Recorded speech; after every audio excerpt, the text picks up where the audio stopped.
राधे कृष्ण दोस्तों, मंगलमय जीवन चैनल में आपका स्वागत करती हूँ। आज की वीडियो में आप माघ मास के महात्म्य की 5वें अध्याय की कथा का श्रवण करेंगे। कथा प्रारंभ करते हैं। दत्तात्रेय जी कहते हैं कि हे राजन, एक प्राचीन इतिहास कहता हूँ। भृगुवंश में ऋषिका नाम की एक ब्राह्मणी थी जो बाल्यकाल में ही विधवा हो गई थी।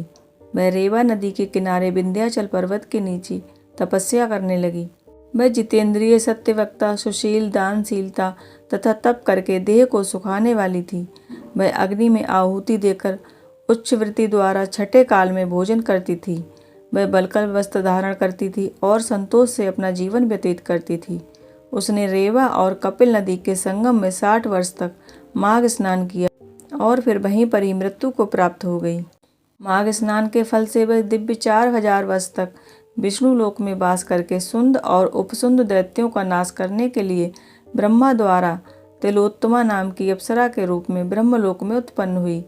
वह अत्यंत रूपवती, गुणवान, गान विद्या में अति प्रवीण तथा मुकुट कुंडल से शोभायमान थी। उसका रूप, यौवन और सौंदर्य देखकर ब्रह्मा भी चकित हो गए। वह तिलोत्तमा रेवा नदी के पवित्र जल में स्नान करके वन में बैठी थी।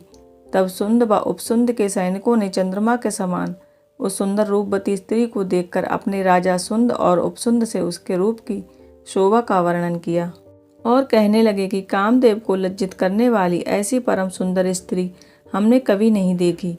आप भी चलकर देखें। तब वह दोनों मदिरा के पात्र रखकर वहां पर आए जहां पर वह सुंदरी बैठी हुई थी और मदिरा के पान विहल होकर काम कीड़ा से पीड़ित हुए और दोनों ही आपस में उस स्त्री रत्न को प्राप्त करने के लिए विवादग्रस्त हुए और फिर आपस में युद्ध करते हुए वहीं पर समाप्त हो गए। उन दोनों को मरा हुआ देखकर उनके सैनिकों ने बड़ा कोलाहल मचाया और तब तिलोत्तमा काल रात्रि के समान उनको पर्वत से गिराती हुई 10 दिशाओं में प्रकाशमान करती हुई आकाश में चली गई और देव कार्य सिद्ध करके ब्रह्मा के सामने गई। तो ब्रह्मा जी ने प्रसन्नता से कहा कि हे चंद्रवती, मैंने तुमको सूर्य के रथ पर स्थान दिया।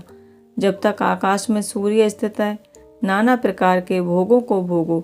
सो हे राजन, वह ब्राह्मणी अब भी सूर्य के रथ पर माघ मास में स्नान के उत्तम भोगों को भोग रही है। इसलिए श्रद्धावान पुरुषों को उत्तम गति पाने के लिए यत्न के साथ माघ मास में विधि पूर्वक स्नान करना चाहिए। माघ मास के 5वें अध्याय की कथा यहीं पर समाप्त होती है। आशा करती हूँ आपको वीडियो पसंद आया होगा। अगर आपको वीडियो पसंद आया है तो चैनल को सब्सक्राइब करें, लाइक, शेयर एंड कमेंट करें। जो लोग भी वीडियो देख रहे हैं और चैनल को सब्सक्राइब नहीं किया है, कृपया करके चैनल को सब्सक्राइब करें। राधे कृष्ण।